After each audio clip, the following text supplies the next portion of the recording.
તલાલામાં 5 વર્ષની બાળકી દાઝી જતા તેને સારવાર માટે ખસેડવામાં આવી છે। તલાલામાં કેમિકલનું ખુલ્લું ડબલું પરત લેવાની ના પાડતા ઉશ્કેરાયેલા શખ્સે ડબલું સળગાવીને ઘા મારતા બાજુમાં ઊભેલી 5 વર્ષની બાળકી દાઝી ગઈ હતી।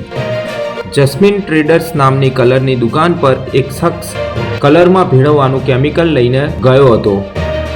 સાંજે આ શખ્સ વેપારીને કેમિકલનું ડબલું પરત દેવા આવ્યો ત્યારે વેપારીએ ડબલું ખુલ્લું હોવાથી પરત લેવાની ના પાડી હતી, જેને લઈને આ શખ્સ ઉશ્કેરાઈ ગયો હતો। ઉશ્કેરાયેલા શખ્સે કેમિકલના ડબલામાં આગ લગાવીને છૂટું ફેંકતા બાજુમાં ઊભેલી બાળકી ગંભીર રીતે દાઝી ગઈ હતી। આ ઘટના બાદ આજુબાજુના દુકાનદારોએ શખ્સને ઝડપીને તેને પોલીસના હવાલે કર્યો હતો।